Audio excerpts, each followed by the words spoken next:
All right, you're live. Hey, friends, this is Behind the Scenes Divine Intimacy Radio. And my question to you today is, will your parish be the next parish to close? Pretty dark question, isn't it? Pretty dark question. There's a reason I'm asking that question, and I'm not being hyperbolic, not exaggerating.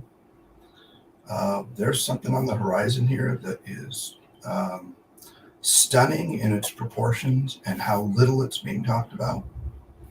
I know a few Catholic outlets have talked about it from time to time, but not enough. And not enough is being done. And I'm actually shocked at how little is really actually being done. Pause. Pause. It did it again. Okay. So are we live? We're still good? Live? Was Debbie having issues? She's at the window there. Okay. So internet's good. Should I just repeat everything I just said? Okay. Hey, friends, this is Dan Burke. You're watching Behind the Scenes Divine Intimacy Radio. And we're going to be talking about today is whether or not your parish will close. And this isn't clickbait. This isn't hyperbole. And some of you are thinking, well, we have a lot of people in my parish and we don't have debt and we have plenty of money. And you might be surprised many parishes have closed with that under that same category. But the question is, will your parish close? It's part of what we're going to be talking about today. The answer is way more likely than you think. And we'll get into why that is. It's pretty apocalyptic in nature. It's deeply disturbing. But God be praised, there's an answer to the problem that we want to talk about. So let's go. Before we jump into the show today, we have our second annual Rosary Crusade against this kind of junk going around in the church, outside of the church, the sickness that we face. Rosary Crusade to pray and push back the darkness. Cardinal Arborelius, all the way from Sweden, will be joining us. Monsignor Rossetti from the St. Michael Center. Kathleen Beckman, Father Josh Johnson, Lila Rose just killed it on Dr. Phil's show recently, arguing against abortion. Father Ignatius Schweitzer, Dr. Mark Miravalli, the renowned expert on Mary and spirituality, Kimberly Hahn, much more to come. So October 7th is we're going to all get together and pray. SpiritualDirection.com /events. Hey, our guest today, which I'm going to announce her first and then again. Anne, what time is that rosary? What time do we start praying the rosary together with all these cool people? 6:30 Central. 6:30 Central. Very good. And St. Michael's Center had to back out last minute, so they won't be there, but pray for them because they've got work they got to do, important work. They deal with exorcism. They got a tough case, I imagine. October 7th, join us in prayer. SpiritualDirection.com /events. Did I say that loud enough or clear enough? SpiritualDirection.com /events. And all of our events are out there. So we'll start the show now. On your mark, get set, go. On your mark, get set, go. This is Dan Burke with Divine Intimacy Radio, your radio haven of rest. Stephanie would say if she was here, your hermitage of the heart. And then I would say you're a monastery of the mind where we lift our hearts and minds to heaven to draw on the wisdom of the saints to give us wisdom and perspective on how we navigate this incredibly difficult and challenging life. God be praised. We are not alone in this challenge. We have the saints. We have the Blessed Trinity. We have Jesus. We have the Holy Spirit. We have all we need to triumph in the midst of the darkness and help others to do the same. We are not victims. We are victors. God be praised. But we must fight. We must know how to fight. This show is about how to fight. And today we're going to be talking about fighting some of the most heinous junk going on in the church. Some of the most difficult, one of the most difficult problems I've seen outside of the crisis related to abuse is a crisis we're going to be talking about today. Before I jump in and do that, I want to introduce my guest. Well, first you're asking, where's Stephanie? You're getting ripped off. She's not here, but she's actually visiting family in Costa Rica. That's where her family is from. And so she's happily down there in Central America with a bunch of lovely people whom when they speak, I don't understand what they're saying. But I just smile and pretend I do. I'll be heading down there this in a week or so. But anyway, today we have a special guest. Her name is Super. It's her first name. Middle name Anne. Last name Vernig. Anne is the Director of Mission Engagement for the Avila Foundation, which means her job is to help people understand our mission and join in the mission. Anne, welcome to Divine Intimacy Radio. Thank you so much for having me here, Dan. So Anne, go ahead. I didn't mean to interrupt you. You're good. So Anne, you have a lot on your heart. You know, we talked briefly before the show about what you wanted to share. We're going to talk about this crisis that we're facing and how to get past it. But I know you wanted to touch on the theme of suffering, which of course, it is a profound suffering to see recently 100 parishes closed in one diocese. I just read an article that the Netherlands, a diocese in the Netherlands has decided that it's just too expensive to have Mass every Sunday. So we're just going to skip it. You know, we got to save money for other things that are way more important than giving Jesus to people. And so they decided, no, we're not doing Mass every Sunday. An entire diocese.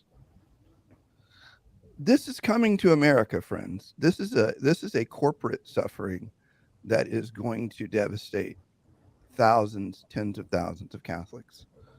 It's already actually happening in America. 100 parishes closed not long ago in one major diocese. You don't hear about it because people hate talking about it. 100 parishes. Thousands of people got a letter that said, the parish you grew up in, the parish you were married in, the parish you baptized your children in is closing. It's going to get worse, folks, before it gets better. This is a corporate suffering, and there's an answer. Hang in for the answer. You got to listen to the show to get the answer. But you wanted to talk about personal suffering a bit. Yeah. And I mean, Dan, I think you've shared a number of times before, our answer is really not to get all riled up about this, but to really just grow closer to Jesus. And as we talk about this kind of crisis we have going on and what our role is in that, it really is to say yes to God and grow closer to him. The more we can do that, there's practical ways that we're going to talk about ways we can help specifically, but that really is the mission of the Avila Foundation and why I'm here now. We were chatting earlier before this episode. It was funny. It was like, why are you even here, Anne? What are you doing here, working here? And it came to me after we talked. It's like, the reason I'm here, well, there's a long story, but the reason I'm working here is because I became a monthly donor to the High Calling program. I remember the first email you sent out back in probably 2015, 2016 saying, we got to do this for priests. And I signed up then and started giving monthly. And I know that that's part of the reason why God has really drawn me close. I've my own personal experience with suffering and just my story coming here to Avila and saying yes in a deeper way. I wish I could tell you I have a crazy conversion story, but I've been saying yes to Jesus my whole life. But coming into Avila and engaging in the mission here, saying yes to what we do and starting giving to it is really what has drawn me in such a deeper way. And it's funny when we think about mission and mission engagement and just, the work of the mission of the Avila Foundation is really just to help souls know Jesus deeper. But it's really knowing your identity and who you are as a child of God. And if you actually say yes to that and receive that, how God can use you to change the world. And so in my personal experience with all that, it's really changed me. And yes, I've experienced some profound suffering within all of that. And we're always trying to help you guys draw closer in too. So that is a resource we want to give to you guys. We're going to be sending that out tomorrow. So if you haven't signed up for SpiritualDirection.com, our email list, make sure you guys go SpiritualDirection.com. Just scroll on the bottom of the page and you can sign up for your email there. We're going to give you a little download on 7 steps to suffering. 7 steps to facing suffering. Yeah. So, something you said, I can hear some of our audience members, especially the more curmudgeonly of them, going, oh, loving Jesus is fine, but that's not going to solve the crisis. But I think you're misunderstanding if that's what you think Anne is saying. Or another one I've heard, literally, I heard a Catholic commentator say this: if you're just praying, you're not doing anything. And I thought, so you're saying that if I'm spending time with the King of Kings, the Lord of Lords, if he has so ordered the universe such that he has desired ends and chosen means, and prayer is a chosen means for the outcomes he wants, that if I participate in that design, I'm doing nothing, I think you've been drinking something, or maybe something happened to your IQ that really did some damage to the way you think. That's not what Anne is saying. Anne is saying, when you draw from the greatest source of grace, when you do spend time with the King of Kings, the Lord of Lords, when you are holier, then when you rise from your knees to act, which you have to have both contemplation and action, prayer and action. When you rise from your knees and act, you rise in the power of God, in the wisdom of God, in the grace of God. And that's, Anne knows that very well because she's also part of the Apostolic VA community, and we teach these things at a very deep level. So, Anne, personal suffering is a big deal. There's difficult times of the year, which kind of these things are harder, like Christmas time, that sort of thing. But we're also in the midst of, I think, a crisis in the church. There's, and I say, I know there's a crisis in the church. The crisis that we're discussing, and one of the reasons that you came to work for the Avila Foundation was because of the High Calling Program. What is the High Calling Program? High Calling initially is a discernment program where we take guys and work with vocation directors and dioceses and help them for a year through in-depth formation and conversation and to discern if they're called to the priesthood. God be praised. I just got word we added the MICs, the Father Callaway, I'm sorry, and oh gosh, who's the other one that's kind of famous? Did the priest consecration to Mary? So consecration to Saint Joseph, consecration to Mary. Anyway, they just they're a religious order that just said, hey, we want you guys to help our guys to discern. So that's where the program began. But what it's expanding to now is what I'm most excited about, which is solving this problem. So let me dive into the problem, Anne, and you jump in whenever you think. So I mentioned before the show that in the Netherlands, a diocese decided that they're not going to do Mass every Sunday anymore because it's just too expensive. So money is more important than bringing Jesus to people. Talk about the suffering of those parishes who are no longer going to have a Mass. They were only having one Mass a week as it is. Now they get one every other week, and it's just too expensive. Now, of course, the other side of the coin is they don't have enough priests. And the question is, how did they end up with that problem? Well, they ended up with that problem by acting the way we are in the United States right now. We just got a note from someone say, we were just informed last Sunday at Mass, our county in Missouri, we have 18 churches, which will be reduced to 3 with only 6 priests. Are you serious? Right? So the reason that the Netherlands got to this place is because they were once where we are now, and they didn't do something about it. It wasn't seen as a drastic problem, as something all energy should be focused against. So I want to give you 3 numbers: 38, 0, and 67. 38, 0, and 67. 38 is the number of dioceses in the United States that had 0 ordinations. Is it 0 ordinations or 0 ordinations in this past year? 0. 38 dioceses had 0. Now you might say, well, were those small dioceses? No, 2 of them were some of the largest populations of Catholics in terms of density. The Archdiocese of New York and Detroit, 0. The next number is 67. That's the average age of priests.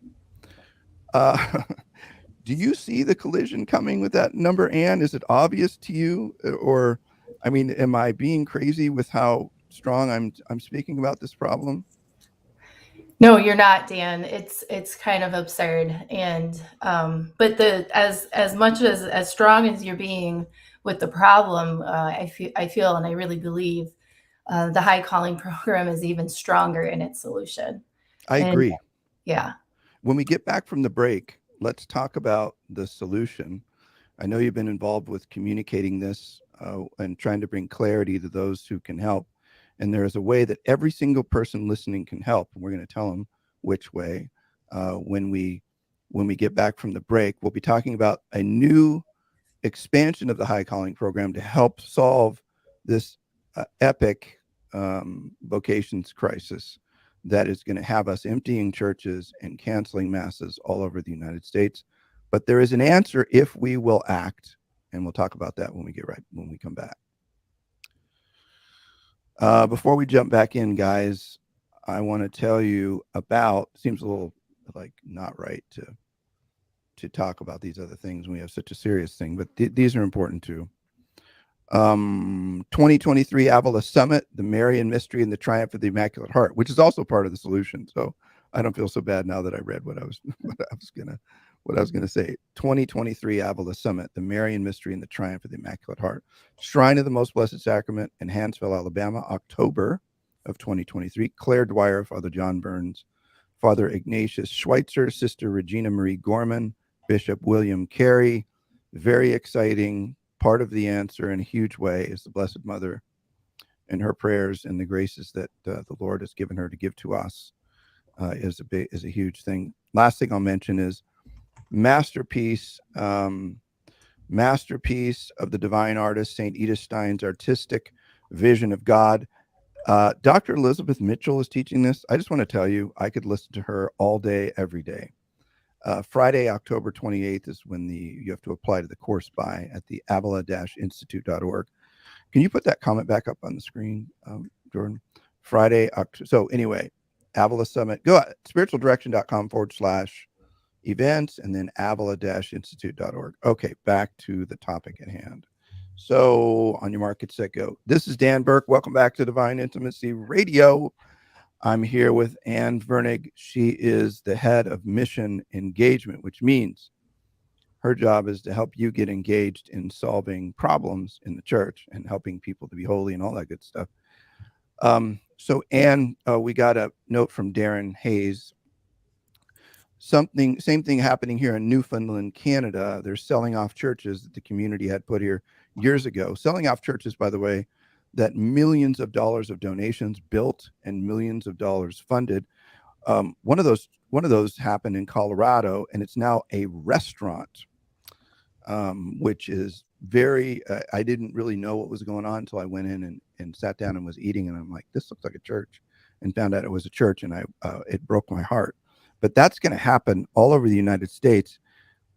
I mentioned before the break, and 38067. The 67 is the retirement age. So when you say we have way too few vocations, way too few ordinations, and we're aging fast, and what that means too, Anne, is that young priests who would have normally had a reasonable schedule to deal with in terms of the number of parishioners they're dealing with, now have way more put on their shoulders. What does that do to their spiritual lives? It excuse me, it kills it. I was actually just talking to a young priest the other day who's been ordained for 4 months and already is on the edge of burnout.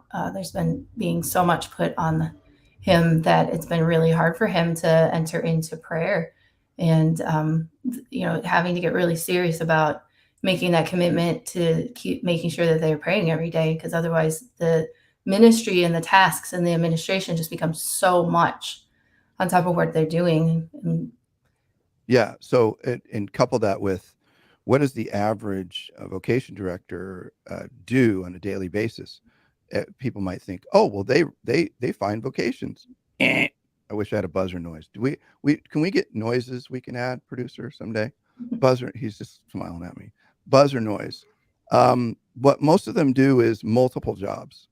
And I don't know about you, but if you've ever tried to do multiple jobs well, even if you're amazing, because all these vocation directors we work with are amazing. And if you didn't know, by the way, listening, we work with around 40 dioceses and a number of religious orders to help them with our discernment program for men heading into formation.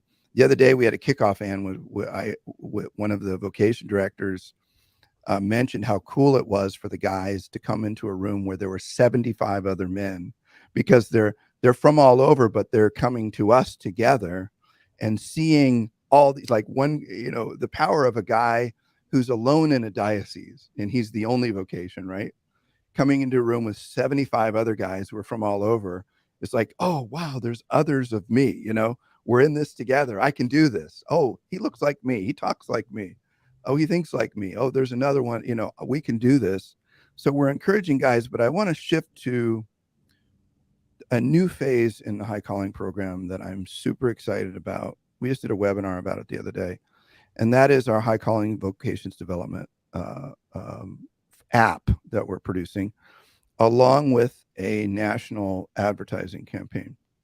So what does that mean? It means that because we've for years been forming guys in discernment, we've gained a lot of wisdom about how they think. And we're beginning to understand, actually, we're very clear about why vocations is not working out as well as it could in dioceses. Some dioceses are doing fantastic, but overall, we have a serious problem. So, and again, vocation directors are amazing, awesome guys. They're not the problem, but there's this huge cultural shift that's happening at a pace that we hadn't seen since the 60s.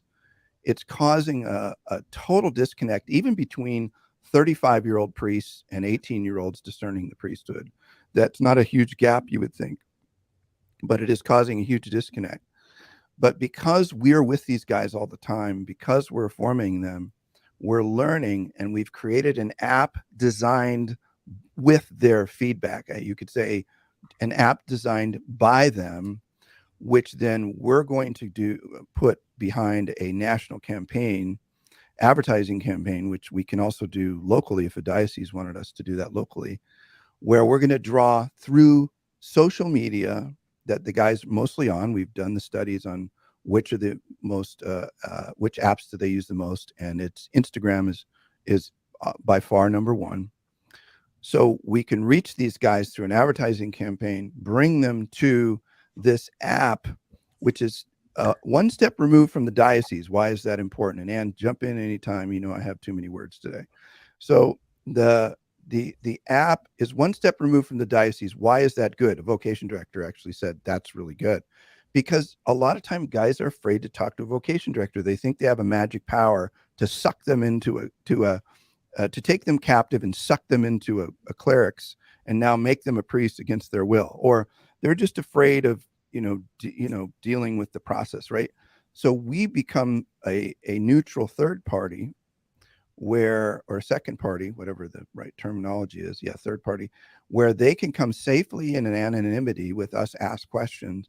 We can help them discern if it's religious or diocesan life. We can help reduce their fears, increase their confidence, and through personal conversation, and then we hand them over to religious congregation vocation director or a diocesan vocation director. And this is all new and launching as we speak. The website's the app is just about done.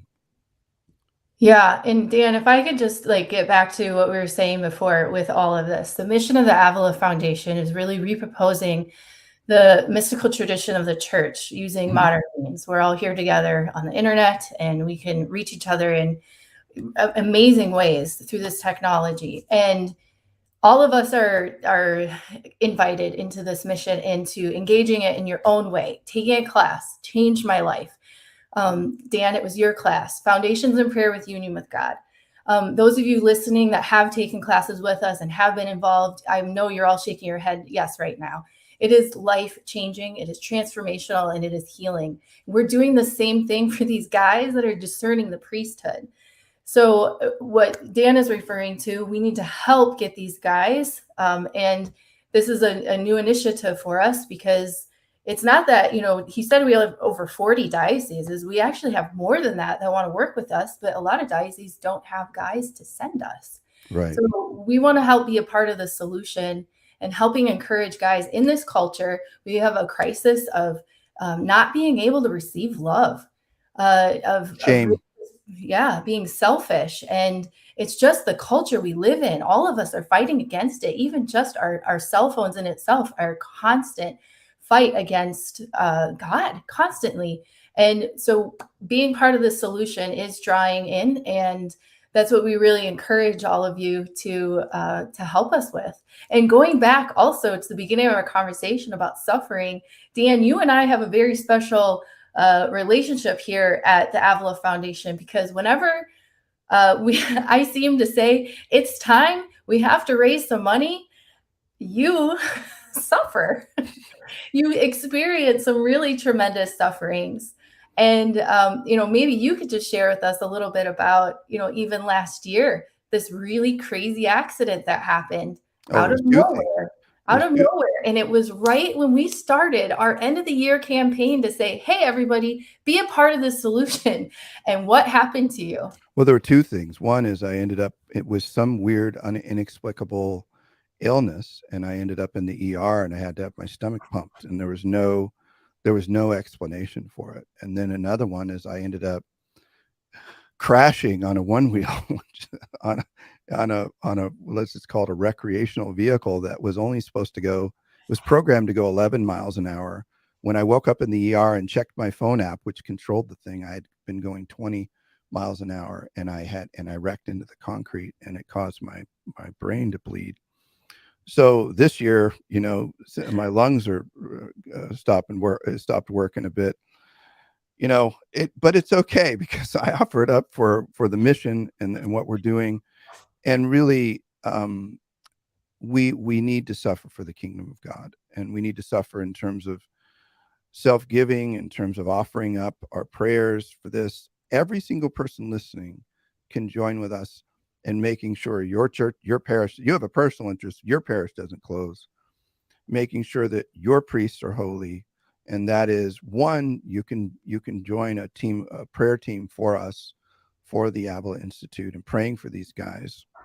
And two, you can help us by joining the Avila Army. Are those the two places that you would say? So avilaarmy.org, is that the right place, Ann? You want to tell folks about that? Absolutely. The Avila Army is it's our community of monthly supporters. And because we want to say thank you so much, we're so grateful for you.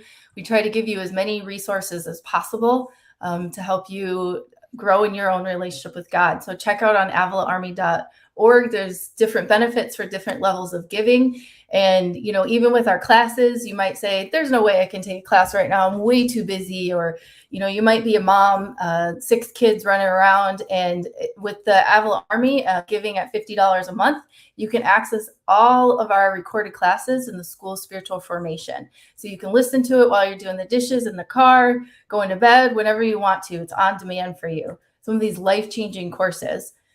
So please join us. Yeah, please join us if become a member of the Army. The other thing we can do too, that you guys can do, we talked about this on the webinar. We have a link, SpiritualDirection.com/vocations. And that will be joining our prayer team for this high calling program in general. And we're going to send you guys a list of top 5 things you can do to actually be feet on the street and get this going and moving in your parish. Yeah. You want to sneak peek to number 1 that we talked about last week, Dan? Well, we're running out of time, so let me just make sure. Avila-army.org, that's the one. And then SpiritualDirection.com/vocations is the other. Those are the two. Go ahead, Ann. We have about 15, 20 seconds. Okay, it's probably no surprise. Perpetual adoration. Oh, that's the number, right. That's the number 1. You get adoration started in your parish. That's the number 1 commonality between all the guys in our program. that we're working with in the High Calling program, is that they had a perpetual adoration. There are other factors too, like having altar servers and reserving that for young men so that they can see what it's like to be a priest, that sort of thing. But if you can help in this crisis, you can personally make a difference in whether or not your church stays open, your priest is wholly healthy, instead of overworked. And the way you can do that is praying with us, joining with us in the fight. Avila-army.org, SpiritualDirection.com /vocations. And with that, we've got to end the show. Thanks for hanging out with me, Anne, and telling folks with enthusiasm what's going on out there and how we can make a difference. We're grateful for EWTN, by the way. If you're not giving to EWTN, you're not a good thing. You should give. They need your help as well, as always, because they're here, we can be on the air. With that, until next time, may the God of peace make you perfect in holiness. May he preserve you whole and entire, spirit, soul, and body, irreproachable at the coming of our Lord Jesus Christ. Amen.